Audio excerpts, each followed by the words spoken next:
Hello everyone, welcome to the pre-secure for the 30th अगस्त 2024।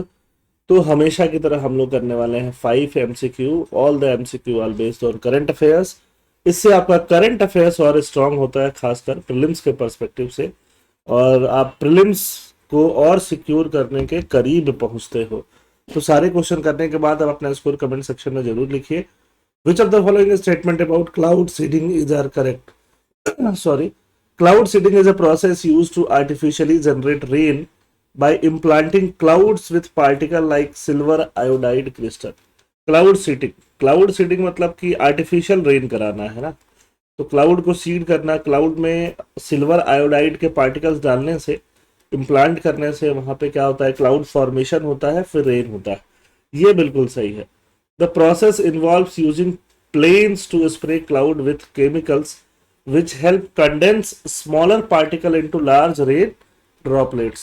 तो दोनों ही जो स्टेटमेंट है वो बिल्कुल सही है ना। प्लेन से आप क्या करते हो, केमिकल सिल्वर आयोडाइड वगैरह केमिकल ही है, इनको स्प्रे किया जाता है। स्प्रे करने से क्या होता है, छोटे छोटे जो वाटर ड्रॉपलेट्स होते हैं वो कंडेंस हो जाते हैं, वो क्या हो जाते हैं, एक साथ इकट्ठा हो जाते हैं, है ना। और इससे फिर रेनफॉल होने के चांसेस पहले से ज़्यादा बढ़ जाते हैं। इसको हम बोलते हैं आर्टिफिशियल रेन।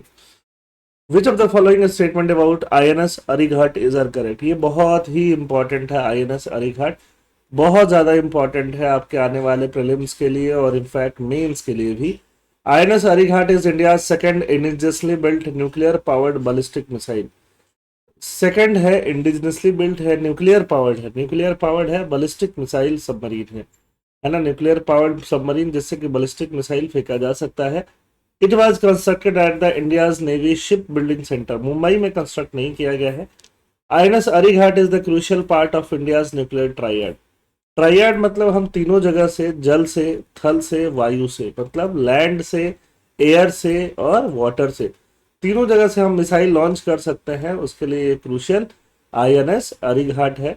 तो इसमें सेकंड स्टेटमेंट गलत लग रहा है क्योंकि ये विशाखापत्तनम में बना हुआ है, तो इसीलिए फर्स्ट और थर्ड स्टेटमेंट बिल्कुल सही है। और आपको पता होना चाहिए, न्यूक्लियर वेपन्स को हम लोग मार सकते हैं, अटैक कर सकते हैं, न्यूक्लियर वेपन्स को लॉन्च कर सकते हैं, लैंड से भी, एयर से भी और वाटर से भी। तो वाटर से लॉन्च करने के लिए क्या चाहिए, सबमरीन चाहिए, और ये INS अरिघाट उसमें से एक सबमरीन है।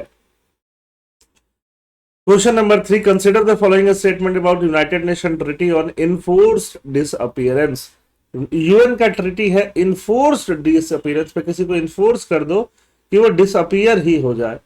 And enforced disappearance is defined as arrest, detention, abduction और any other form of deprivation of rights. किसी भी फॉर्म का deprivation of rights by a country, है ना। एक कंट्री किसी भी तरह से राइट्स का डिप्राइवेशन करती है, लोगों को अरेस्ट करके, डिटेन करके, अबडक्शन करके। The treaty also covers the refusal to acknowledge the deprivation of rights. Refuse भी कर देती है कंट्रीज डिप्राइवेशन ऑफ राइट्स और the concealment of the fate और whereabouts of the disappeared individual.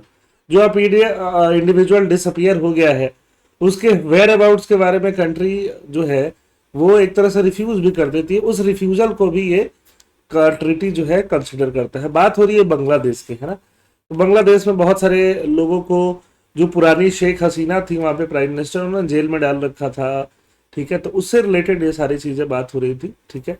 Jail में डाल दोगे तो उनका राइट्स जो है वो डिसअपियर होने लगता है, तो उसी के रिलेटेड ये यूनाइटेड नेशन ट्रीटी साइंड हुआ है। Bangladesh recently signed the United Nation treaty to prevent enforce disappearance. तो तीनों स्टेटमेंट सही है, आंसर डी है। How many of the following statement about gender budgeting is are correct? Gender budgeting किसको बोलते हैं? Gender budgeting involves preparing budget from a gender perspective to address budgetary gender inequality issues. Gender budgeting involve होता है budget prepare करने में gender perspective से, है ना। जेंडर पर्सपेक्टिव से मतलब वुमेन पर्सपेक्टिव से बजट प्रिपेयर होता है, जिससे कि जेंडर इनइक्वालिटी के इश्यूज को एड्रेस किया जा सके। Gender busting allow government to promote equality through fiscal policies. Fiscal policy से इक्वालिटी प्रमोट करना बाय सेटिंग गोल और टारगेट फॉर इक्वालिटी, ठीक है। फिस्कल पॉलिसी मतलब बजट बना के। Gender budget statement was first introduce in the Indian budget. ये third वाला स्टेटमेंट गलत है, फर्स्ट और सेकंड सही है, तो टू ओनली स्टेटमेंट सही हो जाएगा। जेंडर बजट स्टेटमेंट पहली बार इंडिया में 2005-6 में आया था। जेंडर बजटिंग ये देखता है कि वुमेन को जितना पैसा एलोकेट होना चाहिए इनइक्वालिटी कम करने के लिए वो एलोकेट हो रहा है कि नहीं, कम हो रहा है कि नहीं हो रहा है। लास्ट ग्रुप जो है वो है बोंडास ट्राइब के बारे में। ये बोंडास ट्राइब के बारे में क्यों है पहले ये जान लो।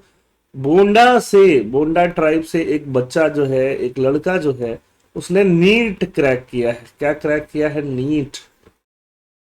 इसलिए बोंडा ट्राइब बहुत ज्यादा न्यूज में आया है ना। हर न्यूज़पेपर ने बोंडा ट्राइब को कवर किया है, तो बोंडा ट्राइब के बारे में हमें पता होना चाहिए। Bondas are one of the particularly vulnerable tribal group. Bonda जो है एक पर्टिकुलरली वल्नरेबल ट्राइबल ग्रुप है। ट्राइबल ग्रुप में भी एक और पिछड़ा ट्राइबल ग्रुप होता है जिसको बोलते हैं particularly vulnerable tribal group, PVTGs. ऐसे टोटल इंडिया में 75 पीवीटीजीज है, ये आपको पता होने चाहिए। That is very important. Bondas belong to the Austro-Asiatic tribe and are believed to be part of first wave of migration out of Africa. Africa से जो फर्स्ट वेव ऑफ माइग्रेशन हुआ 60,000 ईयर अगो और वाकई India में बस गए, उससे believe किया जाता है बोंडा ट्राइब। बिलीव तो सही हो सकता है। Bondas are primarily located in north eastern state of India. यही तो गलती है। बोंडाज कहाँ लोकेटेड है? उड़ीसा में लोकेटेड है। 1 और 2 सही है ना। Bondas are one of the 13 PVTGs. Total 75 PVTGs में 13 कहाँ पे मिलते हैं? उड़ीसा में ही मिलते हैं। ठीक है, तो ये आपको ध्यान में रखने की जरूरत है। और यहाँ से एक बच्चा नीट क्वालिफाई किया है, तो ये काफी अच्छी बात है और बड़ी बात है ना। तो इसके साथ ही आज का करंट अफेयर्स प्री सिक्योर खत्म होता है। नोट्स आप कहाँ से बनाओगे? पीडीएफ से, जो मिलेगा टेलीग्राम चैनल पे, जिसका लिंक डिस्क्रिप्शन में। थैंक यू, जय हिंद।